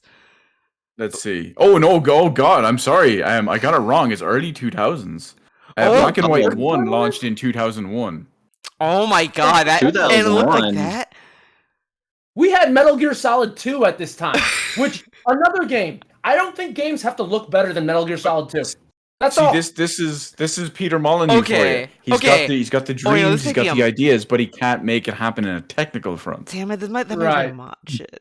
I'm like Especially looking. because Metal Gear Solid 2 was on PC. Wait a Totally second. If Black and White came in 2001, Fable came out earlier than that, didn't it? No, Really? but that came on Xbox, and that came. thought it was- No, it was a couple of years later. I thought Oh. it was 2004. Okay. Yeah. Well, the jump from that is just astonishing. Then Yeah, Well, he had Microsoft money. Have you guys I mean, played? he got Microsoft money regardless. Retro, what's your problem with Fable? Yeah, this game's hideous. So my problem with Fable is This is- vintage vintage Peter Molyneux delivering on a million different promising a million different things, delivering on none of them. So of course, as everyone knows, that one of the big things with Fable is, oh, what happens when you're a child, sticks with you forever and all of this stuff. So I wasn't believing any of that. I was having none of it. I told my friend, like, listen, if you fall for this, you're an idiot. So he bought that game on day one. We came back to my house and we played that game. So he was playing it. I was watching him. He was playing. He's walking around, chickens. You kick the chickens and all that stuff, and that's it. And he's like, oh, if you get cut when you're younger, or you get a scratch when you're younger, it's a scar when you're older. And of course, he plays for about 10 minutes more. Then what happens? The game jumps 20 years into the future. All these promises about what happened when you're young and what happens when you're adventuring and growing up and all this stuff never happens. So you get like a choice of 5. It's like, here's a great example, except one of them does it well, one of them doesn't. It's like in Chrono Trigger. The stuff you do during the trial, or not the trial, but at the start in the fair influences what happens later. But Yeah. it doesn't make all these crazy promises. It does it unknowingly in Chrono Trigger. So it works well. But in the other one, it doesn't. So it's like, 20 years later, there's that guy. It's Chicken Kicker. He's the one that went around kicking chickens. Wait a I was like, second. Did they What? fix the That's an stuff actual that thing they like say, he right? promised yes, to make that is Fable 2? literally in the game. If you're walking somewhere and there's a chicken, you have a choice to just leave it alone or kick it. If you kick it, you're forever known as Chicken Kicker.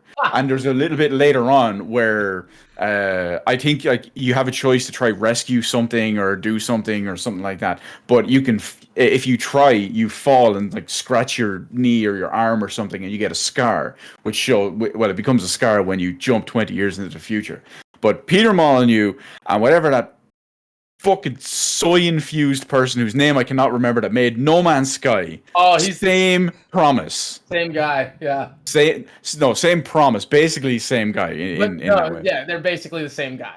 Yeah, Like, it's same like- At least they promise. fixed No Man's Sky. What's that? I said at least they fixed No Man's Sky. Yeah, there was. Doesn't matter. It took them 6 years to deliver on their promise. But before we move on to that, if you ignore all of Peter Molyneux's promises, is Fable not a good game on its own? Because I do think it's a good I game. have no idea. Oh, you never I feel like Nope. Fable is a decent game. I feel like the sequels are better. Wait a second. I just realized something fucked up about Retro. Yes, I think- those 20 minutes, those 20 to 30 minutes, the principle and promise alone Wait a turned me second. off him forever. I love Populous. I love Black and White wait. 1 and 2. I think he was pretty heavily involved with Syndicate as well, the original one on PC.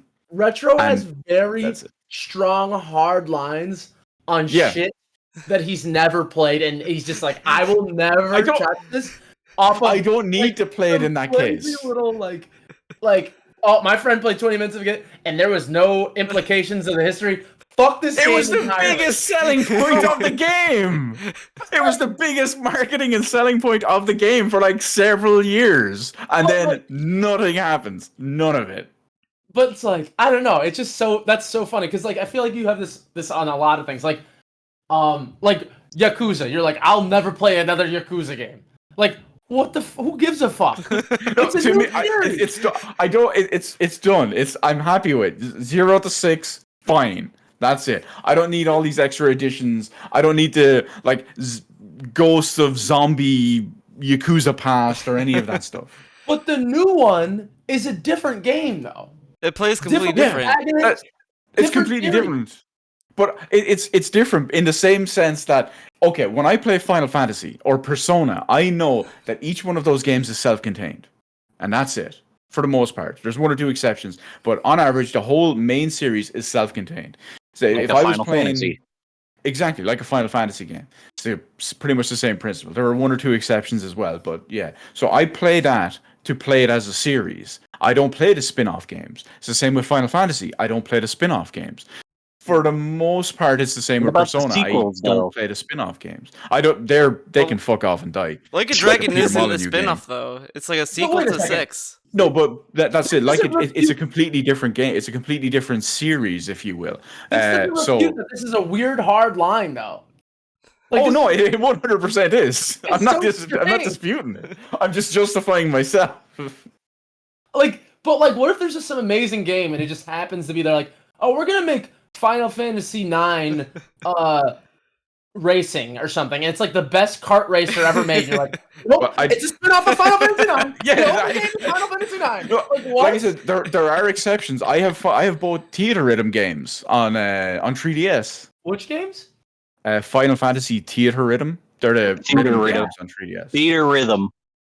Theater Rhythm. What the? Theater like, Rhythm. You keep clearing it up, and this is just not a word in my Okay, vocabulary. it's a combination of 2 words, theater and rhythm. It Okay. puts the 2 of them together, and it's called Alright. Theater Rhythm. It's And what the basically fuck is it? it's the It's like a it's- dancing game or Yeah, something. it's a musical game. You're basically. playing Dance Dance Revolution? Are you playing like Tech Deck Dance Revolution? Yeah, you like this on my 3DS. It's the most, to quote Dave Chappelle, it's the most baller shit ever. It's like Rock Band unplugged on the PSP. Oh wait, yeah, you got, like the little thing at the top where you're like, I can't see the screen, yo. You play Rock Band on a PSP? What is with this? Yeah. No, I didn't. That's beyond I my have. It's a weird game and it has it's weird and I didn't play it after a while. It's like, why did this exist? It kind of feels like even the developers who made it didn't know why they made it. It's like they released it. It's like, yeah, why did we do this? Oh well, and they left it to die. So is it better or worse than the weird rhythm game you played on Ape Escape that you annoyed that whole plane with? It plays the same pretty much, but it has like good songs though. That's the only difference. There you go. But yeah, spin-offs. Rhythm Heaven good or Fever bad. is great, though. What about Donkey Konga? Guys played that? Oh hell yeah! I did. I had the bongos. Got them bongos. Yeah, that looks actually sick. I've never played it, but looks good. There's That's how I what's- originally played Jungle Beat. I had the bongos and everything. I was banging yeah. on them. What's the one Jamiroquai song that's in that, John? What song? No, what is that one Jamiroquai song in Donkey Konga? I can't remember it off the top of my head. Jamiroquai. Is it? I is don't. it I don't famous- remember. The famous I think- one? Yeah, it's one of his more popular ones. Yeah. I think there's a Jamiroquai song in it. Let me Google it. Virtual insanity, bam, bam, bam. It's not that, right? I don't think it's Virtual Insanity. There were tracks of Louie Louie, We Will Rock You, Shining Star, Rock Lobster, Losing My Religion. Who's my religion's of in rhythm Donkey games, Konga? You know what game is the shit? Is Persona 5 Dancing All Night, right? Hell No. yeah! fuck out of here with that. What's the Xbox Connect game? Oh, Dance Central. Dance Central is the shit. Even though it's like it's just like you basically just have to do the poses. It's awesome. That game rules. But you could just play Fruit Ninja if you want to use Connect.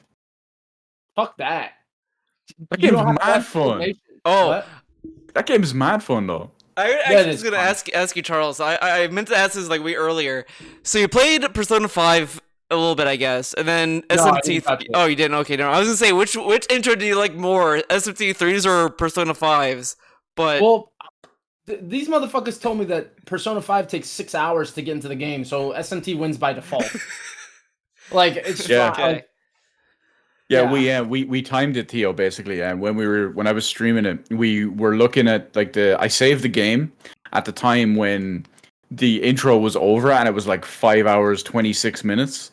But then there was like one or two slight things you could possibly call a slight tutorial after it, and then we saved it again, and it was like the exact 6 hour mark. So I swear be one of Persona those. 5 was You're like also slow, Retro. sooner, though. wow, John. Wow. well, that's not false because your ass. We watched you play Breath of Fire, and it took you. And you must have. I didn't watch the stream for like 2 days, and you were like 7 hours into the game, and then you were done the next time I watched it. I was like, "What the fuck happened?" Well, Because don't forget, one of those streams was like 8 hours long.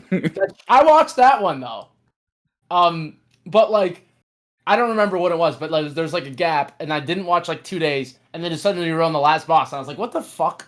But like, this motherfucker takes forever, and it's just because you talk to him, and he's like, "I'm gonna drink some fucking diseased soda or whatever," and then and then I'm going to go on a rant against Peter Molyneux for 45 minutes. talk shit about Kojima for good measure. Yeah, we just throw his name in there. Fucking Kamiya. Talk shit David about Cage. the WWE. Okay, well, no, I can't shit on David Cage. I like all his games. No, fuck him. Really? Who's David Cage? David Cage did like Heavy He's the Rain. one who made Heavy Rain and Detroit Become All that Human. shit. Fahrenheit, not Indigo Prophecy. I mean, how I've the never- Heavy Rain is Oh, like a like- goofy game. It's fun just because how dumb like the accents are and how just goofy it is. Like Donkey did a video on it, and that perfectly describes why I like Heavy Rain. But he did like fucking Beyond Two Souls, and that game was fucking trash. Well, okay. That and one that, is and that trash. I was will it. give you that. Everything about after that all sucked. Even Detroit Become Human sucked. It's like, oh, okay, like this is all boring, pretentious bullshit. I don't understand how you could dislike Kojima so much for being that, and then say David Cage is not in the same Oh. ballpark. Oh, There's a big difference. There's a big difference. What's Well, first the off, difference? what is the I had difference? It's all forgotten just about- forgotten interactive about Beyond Let's Two movies. hear it, Souls. Retro. How's the difference? Beyond first, okay, let's go. Beyond Two Souls is first off, right, pure garbage. I agree because that game is so bad that I had blocked it out of my memory that it was actually one of his games, which is why I completely forgot. But Omicron was good at the time. I still like Fahrenheit. I love Heavy Rain, and Detroit was good as well. How there's is the- Detroit good? How? I It's- want to it's- know why you it's like fine. Detroit Defend your compared to position. Metal Gear Solid. It's an interactive movie. No, I never said it was better than Metal Gear Solid. Oh, Is there a specific Metal Gear Solid No, no. name, You need, John? no. Wait a second. Wait Metal a second. Gear Solid I'm 4. not allowing Oh, this. 4 is trash. I'm not allowing this political fucking spin zone to happen. Theo Okay. asked you, how do you give David Cage a pass for the same things you criticized Kojima for? Answer the question. Because they're not the same things at all. how? Okay. One, How one are of, they not one the of them same? is trying. One of them is trying to make a relatively. I hate to use this word in gaming. Cinematic type game, if you will, which is David Cage because it's the more Because traditional, to quote the more traditional Yoshi, type. David Cage games aren't even games; they're QTE simulators. But go Yeah, on. I mean he's not wrong. He's Go not on. wrong. But it's more so the fact that it plays.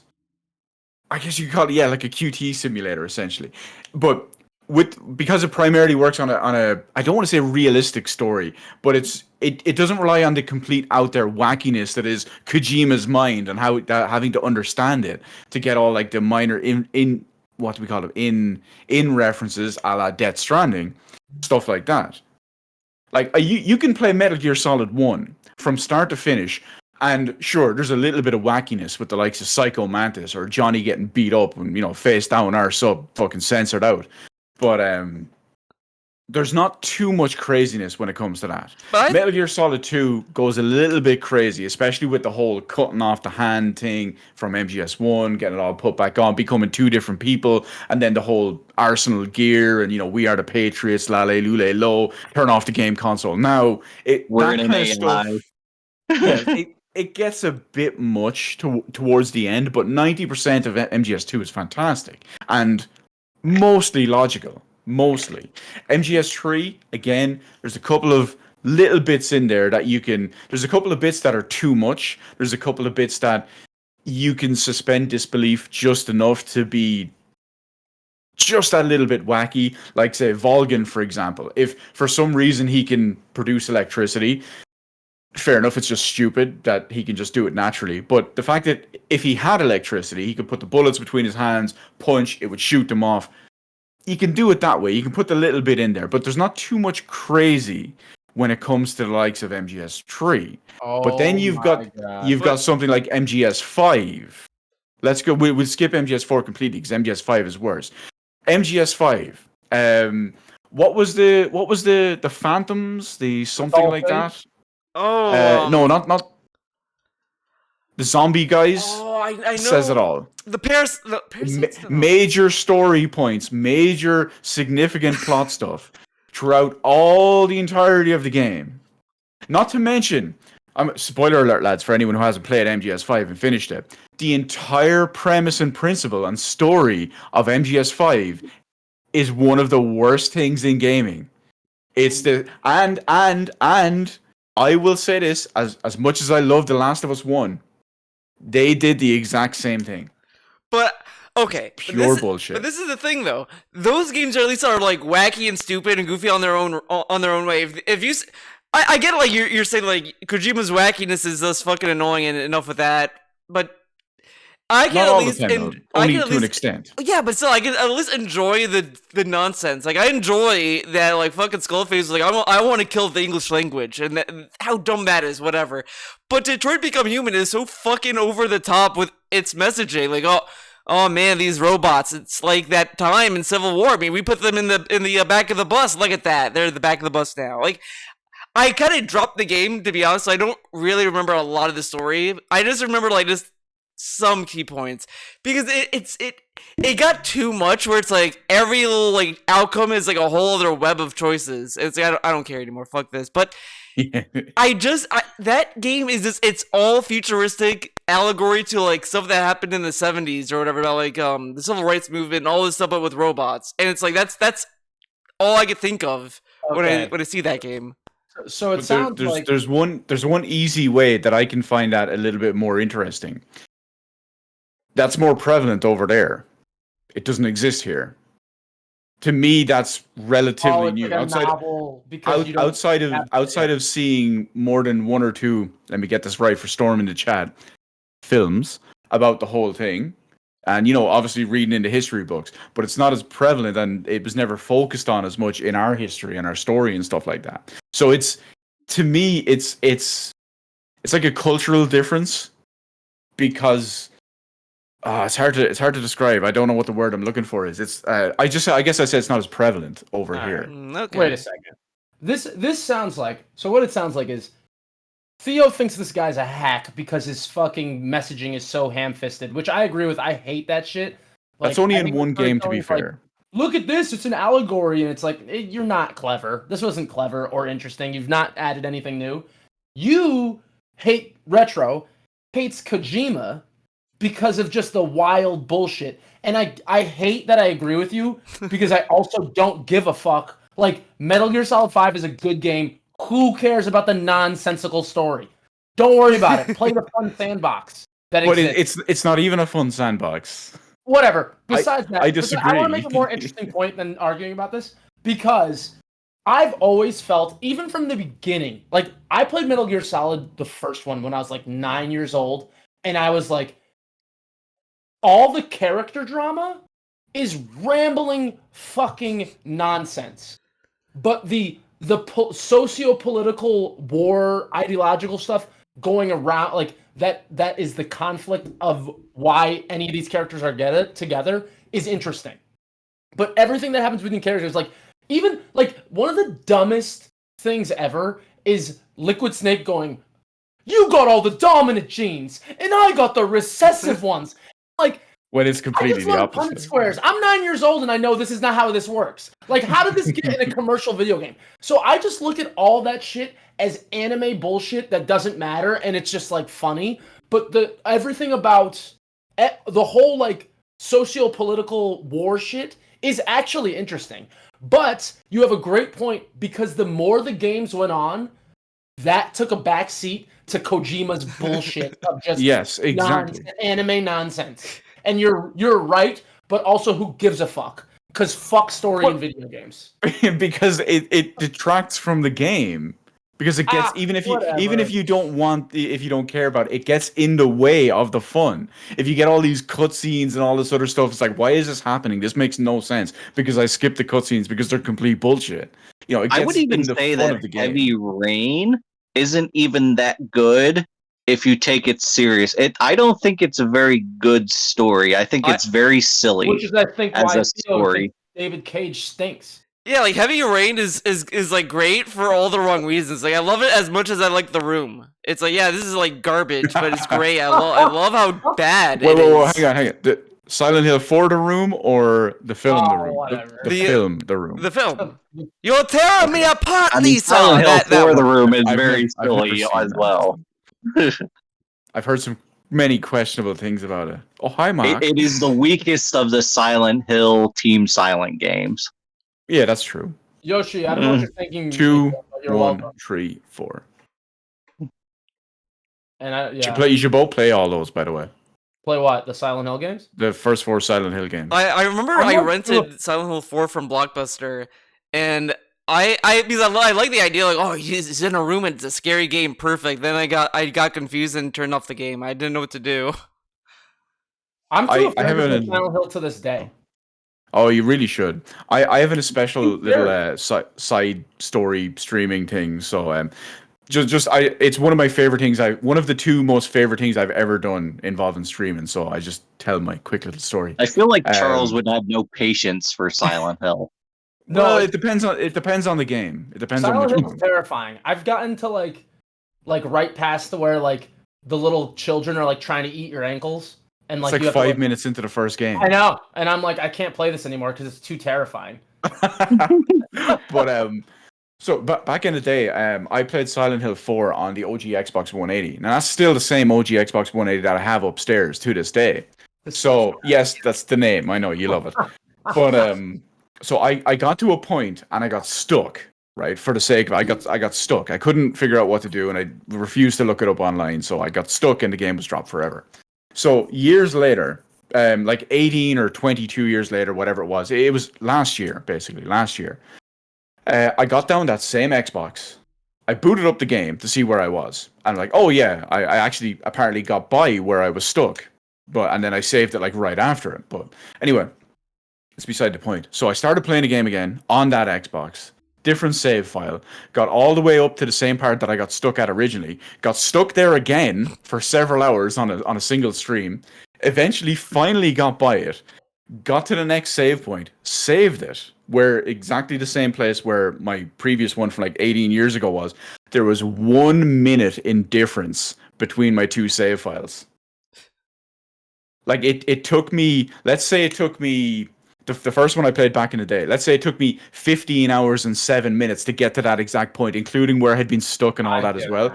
It took me 15 hours and 6 minutes to get stuck and through it and the exact same point on the exact same Xbox, like 19 years later. So was it you just saying it was easier to like get through it? No, it turns out I still got stuck at the exact same part, and I didn't learn or whatever was trying to tell me. I didn't understand it then, and I didn't understand it now at first until it finally sunk in. Gotcha.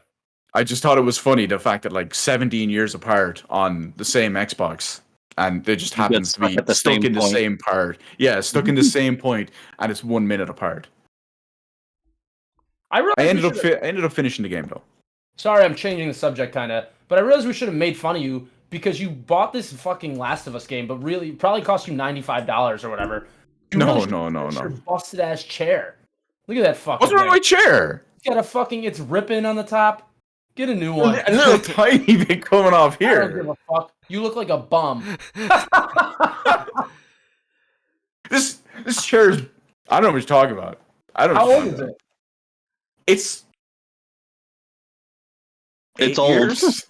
8 years. Well, I think it's 8 years. Well, 2014, I want to say. Well, I'll be honest. When I used to be in my brother's room before we got like this kind of chair, I had this chair that was in that room since I was like in elementary school or whatever, it was such a bad chair. And it was tiny, uncomfortable. Like if you watch like old videos, you'll see me just constantly just like sitting back, like doing this, like just trying to like get out of it. It sucked. There's no armrest or anything. It was an awful chair.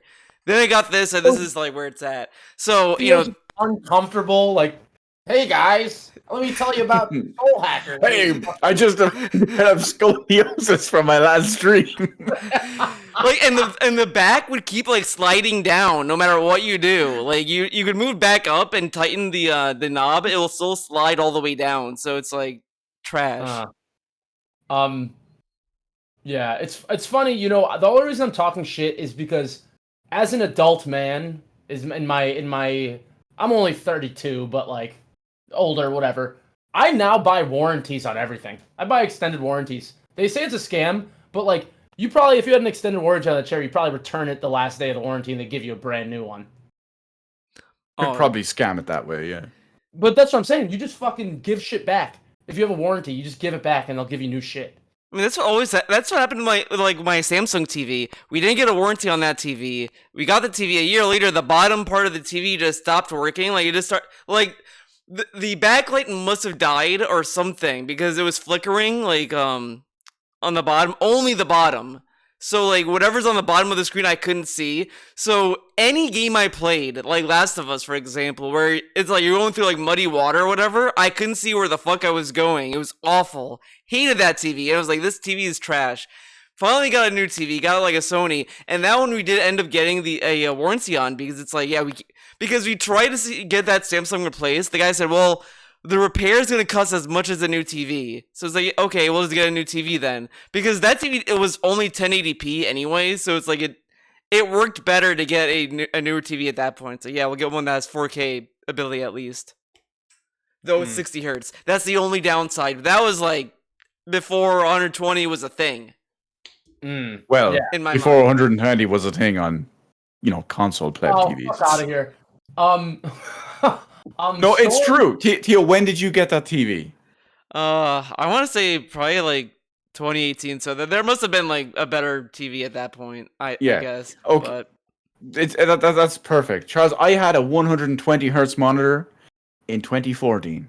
I'm sure you had a 120 hertz monitor in like 1997. well, that's a monitor. Well, A TV monitor did two different devices. Exactly. Yes, but they still exist. That's why I said like pleb stuff, console stuff. I mean, I say that, but I've got a fucking a fucking 120 hertz 4K OLED over there, but still.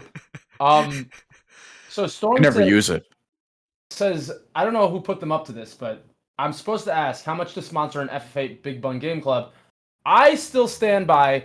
FF8 is kind of the same thing as Chrono Trigger, where everyone but Theo has played it. I tell you, you were dangerously close to saying something else there. I do want to play it. It's just the one thing that's pushing me back. I just remember playing on the Switch where it was just like so much reading and so much the things to understand. It's like it really felt like I was reading a math problem in a math book to know how to play the game. It's like, I don't want to fucking deal with this right now. Like, I played it on stream, I was like, yeah, I'm gonna play this. All right. Oh, fuck. What am I supposed to do? Like, I just know I'm gonna be like sitting there like, how do I play? What's a GF? What do I do with this system? It's not reading, Yoshi, that's the problem. It's too much to the point where you're not gonna remember the game systems. There's too much systems in the fucking game. There's all these meters to fill up, and it's like, oh, there's this thing you have to level up, then this other thing you have to level up. But if you do this one thing, this other thing cannot be leveled up, but this thing can be leveled up if the other thing is leveled up. And it's like, this is way too much. Like, what the fuck? Technically, it's only two systems: the junction system and the card system. That's what you got to learn. Honestly, the GF Yoshi just quoting you and just saying so much reading is the funniest response you could have had. So much reading, and that's just like, this says everything. But speaking of which, I was going to for the Persona 5 Royal playthrough, like right before I was going to start it, because I was running Breath of Fire 3 right up until it. I was looking at how to do like counters and stuff, like for OBS. It turns out there was a little bit of like programming language involved in it, so it was like right over my head. and I just ignored it completely. But I was going to have a TO counter and we would have pressed the button, so the TO counter would have went up every time we failed a stat check in a Persona game. Oh, But sadly, I couldn't do it. Unnecessary. I'm coming to Ireland and whoop your ass. Bring it. Big, Yeah, we Big got a TO Bun Fight counter. Club. Yeah, Big Bun Big Fight. Bun Fight Club. Retro Q boxing. I got my backup. I got my Jack Bros. We're good. When's the workout stream, Retro? That's what we need to see. It'll be like Never. December, January. December. No, John, come on. You got to remember tomorrow. It's always tomorrow. What the fuck was that? Oh, but my dream for It's the like AEW Dynamite. my dream for the FF8 one is that Theo just silently plays it, doesn't tell anyone about it, and then one time he just logs in and says, "Guys, I played it," and then we're gonna talk about Final Fantasy VIII. That's what Bad I time will want be had for by it. all. What? A bad time will be had by all. Yeah, except Yoshi. And wait, don't you like it, John? I like elements of it, like the card system. Remember that John likes bad games. Although Triple Triad, Triple Triad is baller. So Like I said, I like elements of it, yeah. but as a game, it is bad, and I have many, many, many problems with it. I like don't understand the level of hatred it gets. I don't think it's that much worse than Final Fantasy VII. I think the biggest issue with it is that it's so exploitable that it's like almost pointless to play, and the story is hot garbage. But like, so Yes, that is my main problem is the story. Oh, it's such. Oh, the story is. the big. I think the big enemy problem nonsense. why it gets so much hate is because even though Charles doesn't like it, it came after Final Fantasy VII, which Yeah. was critically acclaimed to so many people and enjoyed by so many Yeah. people, and that came next. I feel like So that's it was like the fall was even further. And it's also why FF9 was designed the way it was. Yeah. Be away from Final Fantasy VIII in every way. it's kind of funny Except they that still gave it a card game. almost everyone feels that way with Zelda. Almost, I feel like after Ocarina of Time, every new Zelda game, everyone keeps like, well, it's not as good as Ocarina of Time, and they lost their way or whatever. Like, no one like Majora's Mask as much because of the time limit or whatever. It just ignores the charm that game has. Wind Waker, everyone hated that game because it's cartoons. And then No, like, Wind Waker was really good. yeah, I love Yeah. Wind Waker, but everyone just kind of I like think wrote it off people when it came came around out. to Wind Waker. Yeah, it was more like after the fact. Then like Twilight Princess came out. It was like, oh, called dude, the that's... Zelda cycle, Theo. People hate on the new game after playing the old game, and then they come around. Except for Skyward Sword. To the- that game still sucks. Except for Skyward Yeah. Sword, everybody It's I think always bad. universally dislikes Skyward Sword. Though I still don't like Twilight Princess nearly as much. Like, I still hate the Sky Dungeon. That I remember. I was hanging out with my friends like when I was playing the HD edition or whatever. I was like, oh, look at this game. This game's pretty cool. I make it to the Sky Dungeon, and it was such a long fucking dungeon. It's like I don't know where to go, and I was lost. And everyone in that room, like the energy and excitement for that game, like left. Everyone there was like ready to go to bed at that point. The second I was there, it's like, oh, okay, yeah, I feel the The energy Sky slipping. Dungeon is pretty not good. The I only think good that dungeon is the- I liked was Temple of Time. That's the only one I liked. See, I think I liked Arbiter's Grounds. All right. Well, Okay, wait. One more thing before I think we should probably call it soon since we're almost on 2 hours. yeah. When are we playing Overcooked? Oh fuck. We were supposed to do it like this game club, but we ended up not doing it because we did this instead. But we can play it anytime. We don't even need Yeah. to play it on stream. I'm pretty much down whenever. Just Alright. as long as you give me advance to make sure I'm there, it's all good. I can play anytime this week except Thursday. Okay, want to do Friday?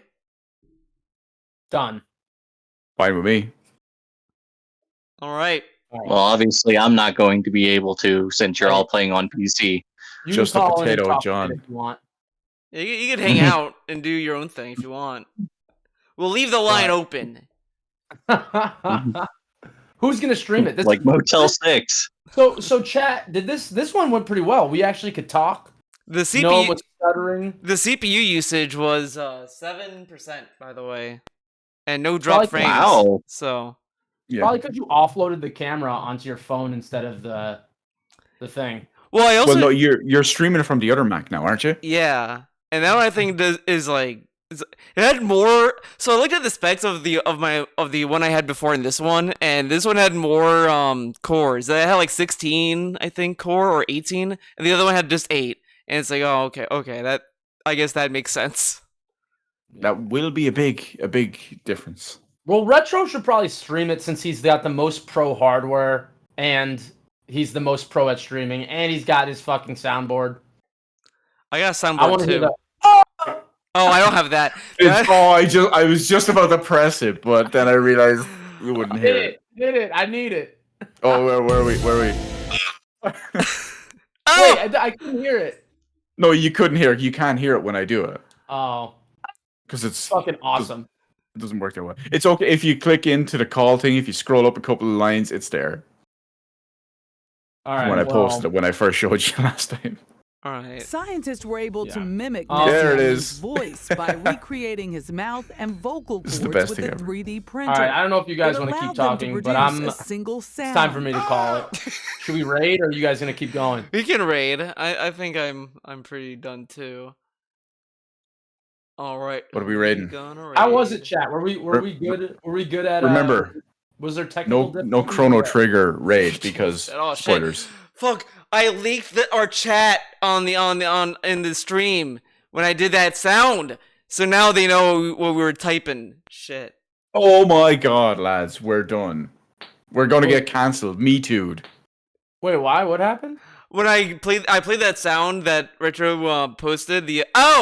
I went to the Discord DMs. So like whatever we typed in that Discord chat was showed up on the stream for like Oh a second. shit! So all that awful Yeah. things you all the said. We're porn all is gonna all get out cancelled there now. now. Fuck. Oh no! Oh no! Damn it! Now. Yo, this is what you get for posting all that, Jacko stuff right there. Jesus. Okay, now okay. Since said they were doing Guilty Gear, that's what we're reading. Done. Let's see. Oh, you know, I was actually, I gonna want to say, say this before. I'm gonna pick this specific Guilty Gear game because this Guilty Gear game fucking sucks. I hated this game. I played it. It was on sale for like $2. I was like, okay, I'll play it. The game is trash, hot garbage. Don't ever fucking play it. It's like Guilty Gear Isuka.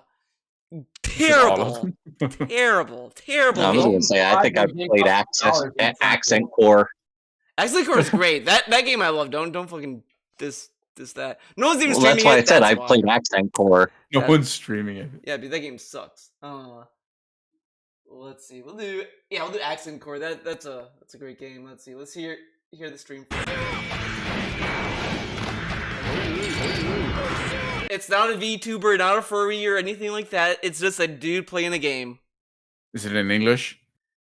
He's not even talking. I'm in the raid. All right. Let's get Thanks for ready to coming raid. by. We'll see ya when we see ya. Bye bye. Bye bye. Yep.